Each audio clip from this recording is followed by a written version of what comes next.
जिन्हें लगता है अमीरी खुदा की ओर से नहीं है, शैतान ने उनको भरमा दिया। उनकी जो आत्मिकता है उनको धोखे में रखती कई बार। उन्हें लगता है हम स्पिरिचुअल हैं, हम प्रेयर कर रहे हैं, खुदा काम करेगा, पर वो भूल जाते हैं खुदा काम करेगा अपने वचन के बीच से। पैसा बुराइयों की जड़ नहीं, पैसे का लोभ बुराइयों की जड़। लोगों को मेरी ब्लेसिंग दिखती है दूर दूर तक, लेकिन उन्हें ये नहीं मालूम इसका रीजन क्या है। अय्यूब की उम्र 140 साल की थी। अगर आप बाइबल पढ़ेंगे, जब परमेश्वर ने आदम को बनाया था तो उम्र कितनी होती थी?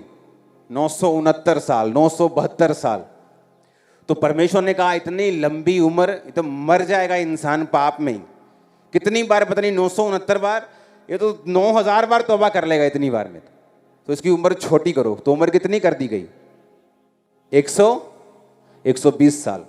लेकिन जब उम्र कम हुई तो उसको टाइम लगा 900 से 800 से 700, 600, 500, 400। अब्राहम की उम्र 175 साल की थी। इसहाक की उम्र 180-90 साल के करीब थी, 187 साल के करीब थी। याकूब की उम्र 147 साल थी। अय्यूब की उम्र 140 साल थी। तो उम्र के जब आप पैटर्न को लेके जाते हैं साइंटिस्ट की तरह, जब साइंटिस्ट ऊपर से कुछ उल्का पिंड गिरता है तो साइंटिस्ट उसके मिट्टी को लेके देखते हैं कितने साल पुराना है, कितने करोड़ साल पुराना है। डायनासोर मिलता है तो चेक करते हैं उसकी चेकिंग हो जाती है कितने साल पुराना है।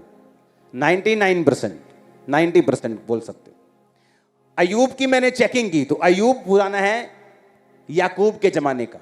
याकूब के जमाने में जब अय्यूब पैदा हुआ तो तब मूसा का नियम अय्यूब के समय में नहीं था।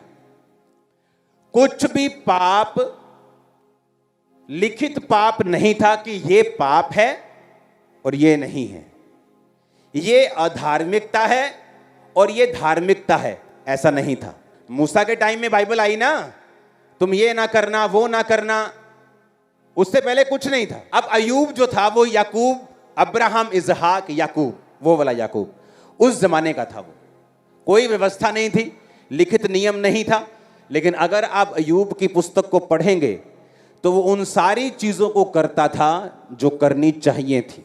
अय्यूब 29 उसके 11 से 16, मैं 13 आयत पढ़ता हूं। जो नष्ट होने पर था मुझे आशीर्वाद देता था, मेरे कारण विधवा आनंद के मारे गाती थी। अय्यूब 1 उसकी 1 से 12। ऊज देश में अय्यूब नामक एक पुरुष था, खरा सीधा, परमेश्वर का भय मानता, बुराई से दूर रहता था। उसके 7 बेटे 3 बेटियां थी, 7000 भेड़ बकरियां, 3000 ऊंट, 500 जोड़ी बैल, 500 गधियां, बहुत से दास दासियां। इतनी प्रॉपर्टी थी कि पूर्वी देशों के लोगों में वो सबसे बड़ा था, सबसे अमीर इंसान, सबसे ज्यादा आत्मिक, और सबसे ज्यादा जिन्हें लगता है अमीरी खुदा की ओर से नहीं है, शैतान ने उनको भरमा दिया है।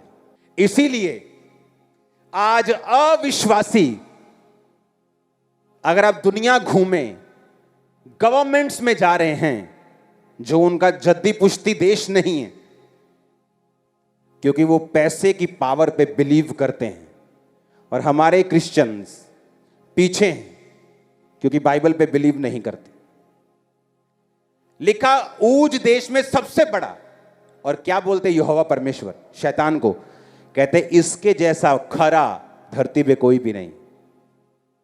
पर धरती पे आके देखो तो वो सबसे अमीर था। जब आप यहोवा को, जीसस को दिल से मानने लगते हैं, आप गरीब नहीं रहते। मैं आपको सच कह रहा हूं, टाइम लग सकता है। बोने वाला इंसान था अय्यूब। कहता विधवा आनंद के मारे गाती थी। मतलब ये नहीं कि विधवा को वो 50-100 रुपए देता था कि चल आज रात का खाना खा लेना, बड़ा अच्छा काम कर दिया। उसके बाद एक फोटो खींची और इंस्टाग्राम पे, दूसरी फेसबुक पे, थोड़े अलग एंगल से। हाँ, कहता विधवा आनंद के मारे गाती थी, इतना देता था वो।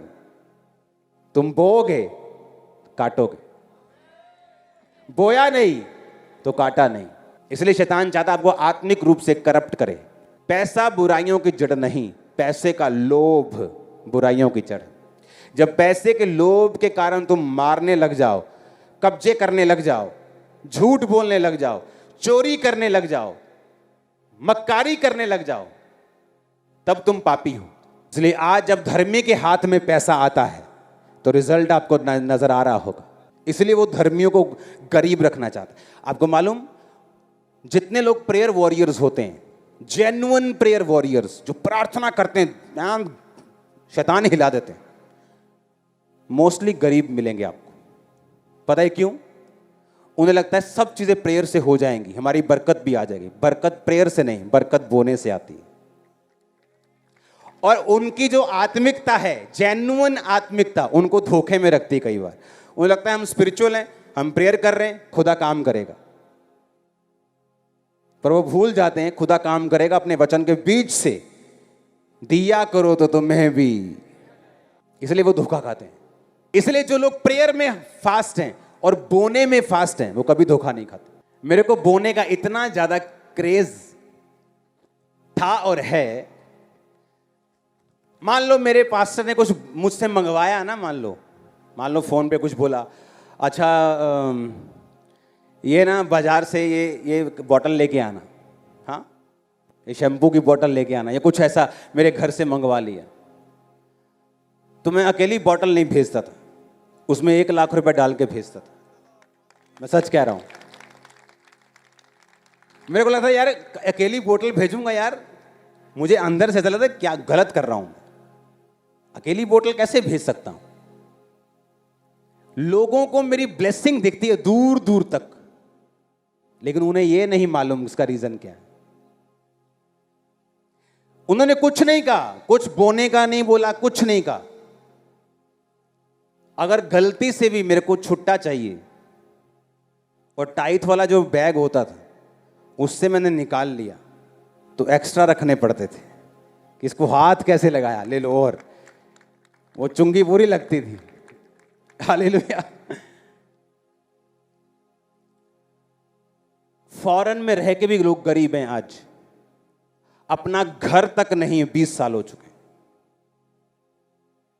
अगर मान लो वो 50 पाउंड बो रहे हैं ना, उनका 500 पाउंड तनख्वाह है, 50 पाउंड टाइट है, 51 नहीं होने देंगे भाई साहब, 50।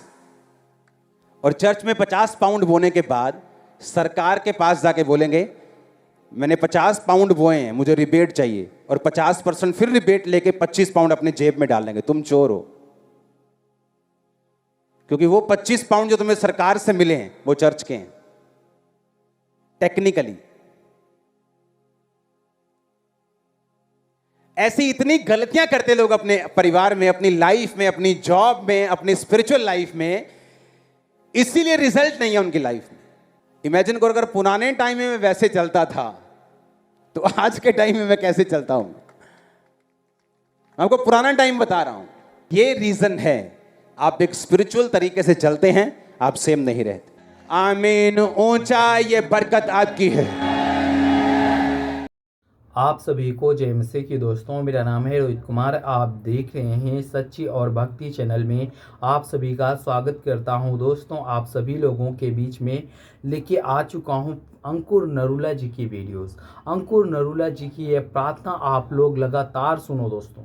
ये प्रार्थना अगर आप शाम सुबह सुन लिए तो प्रभु आपको बहुत सारी प्रॉब्लमों से आज़ाद करने जा रहा है। आज आपके सारे बंधनों को तोड़ने जा रहा है परमेश्वर। आपको बहुत सारी दिक्कतों से दूर करने जा रहा है। बस इसीलिए आपको अपने जीवन में विश्वास के साथ और प्रभु के वचन के साथ विश्वास करना बहुत ज़रूरी है।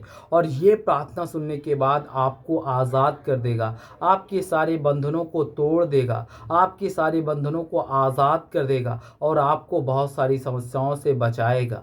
आपको अपने जीवन में जो भी समस्याएं हैं वो समस्याएं प्रभु से आप बताओ, और प्रभु कहता है कि मैं तुम्हारी सारी समस्याओं को दूर करूँगा, मैं तुम्हारी सारी प्रॉब्लमों को दूर करूँगा, तुमको आज़ाद करूँगा, तुमको हर एक परिंदों की तरह आज़ाद करूँगा। तुम्हारे जितने भी तुम्हारे शरीर के अंदर बंधे हुए शैतानी हरकत हैं वो सब चीज़ों को तोड़ूंगा। तो मेरे प्रियो, यहाँ पे परमेश्वर का वचन कहता है, भजन संहिता अध्याय 4 से 8 में लिखा हुआ है। यहाँ पे पढ़ते हैं, मैं अकेला सोऊंगा और शांति के विश्राम करूंगा, और क्योंकि हे यहोवा तू मुझे सुरक्षित प्रदान करता है, तू मुझे सुरक्षा देता है, तू मुझे बहुत सारी चीज़ों से आज़ाद करता है, तू मेरे जीवन की सारी दुख और तकलीफ़ों को दूर करता है और मेरे सारे बंधनों को तोड़ देता है। और वो सर्वशक्तिमान परमेश्वर कहता है कि तुम्हारी सारी समस्याएं और तुम्हारी सारी दुख और तकलीफ़ें दूर हो जाएंगी और आप अपने जीवन में कभी भी निराश और हताश और परेशान और आपके जीवन में कभी भी कोई प्रॉब्लम नहीं आएगी। इसलिए मेरे प्रियो, हमें अपने जीवन में प्रभु के वचन की ओर चलना चाहिए और प्रभु आपको बहुत सारी समस्याओं से आज़ाद करेगा। और यहाँ पे पढ़ते हैं भजन संहिता अध्याय 23 से 1 और 4 में लिखा हुआ है। यहाँ पे पढ़ते हैं, यहोवा मेरा चरवाहा है, मुझे कुछ भी कमी और घटी ना होने देगा, और मुझे हरी घास में बिठाता है और शांत जल के पास ले जाता है, और वह मेरी आत्मा को बहाल करता है, और वह मुझे धर्म की राहों पर चलाता है, और अपने नाम के लिए चरवाहे में मरे परमेश्वर कहता है मरे हुए तने के माध्यम से होकर चलूँगा, तो भी मुझे कुछ भी बुराई कुछ भी नहीं कर सकती। मेरे प्रियो, परमेश्वर का वचन कहता है अगर तू मुझ पर विश्वास करता है, मेरे वचन पे अटल रहता है, तो परमेश्वर कहता है तू चाहे जितनी भी भरी हुई तराही में होकर के चले, फिर भी प्रभु तुझे बहुत सारी चीज़ों से आज़ाद करेगा, तेरे सारे बंधनों को तोड़ देगा, तुझे बहुत सारी प्रॉब्लमों से मजबूत कर देगा और तेरे जीवन के सारे दुख और तकलीफ़ों को परेशानियों से दूर कर देगा। तो जितने मेरे मसीह भाई बहनें, आप सभी लोगों से कहना चाहता हूँ, यहाँ पर परमेश्वर का वचन कहता है, यशायाह की पुस्तक अध्याय 41 से 10 में लिखा हुआ है, तू न डर क्योंकि मैं तेरे साथ हूँ, और तू घबरा ना क्योंकि मैं तेरा परमेश्वर हूँ। मैं तुझे दृढ़ दूँ, मैं तुझे शक्ति दूंगा और मैं तुझे सहारा दूंगा, और मैं अपने धर्म के दाहिने हाथ से तुझे संभाले रहूँगा। तेरे जीवन में कभी भी कोई प्रॉब्लम और दुख और मुसीबत नहीं आने दूंगा। जब भी तेरे जीवन में कोई भी प्रॉब्लम या दुख और या मुसीबत आती है, तो परमेश्वर कहता है कि तेरे जीवन के सारे दुख और बंधनों को वो आज़ाद कर देगा, तोड़ देगा। और परमेश्वर का वचन कहता है, इफिसियों की पुस्तक अध्याय 4 से 6 और 7 में लिखा हुआ है, कुछ भी चिंता ना करो, परंतु हर एक बात में प्रार्थना और विनती के साथ धन्यवाद के साथ अपने अनुरोध परमेश्वर के साथ पास लाओ। और परमेश्वर कहता है कि शांति जो सारी समझ से परे है और तुम्हारे हृदय और तुम्हारी सोचों को यीशु मसीह में सुरक्षित रखेगा, तुम्हारे जीवन के सारे बंधनों को तोड़ देगा और तुम्हें बहुत सारी चीज़ों से आज़ाद कर देगा। जितने मेरे मसीह भाई बहन हैं, सभी लोगों से कहना चाहता हूँ, आप लोग विश्वास करो और प्रभु के वचन पे अपने जीवन को व्यतीत करो। तो जितने मेरे मसीह भाई बहन हैं, आप सभी को जय मसीह के दोस्तों। God bless you all of you, आमीन। नेक्स्ट वीडियो मिलता हूँ दोस्तों। जय मसीह की दोस्तों।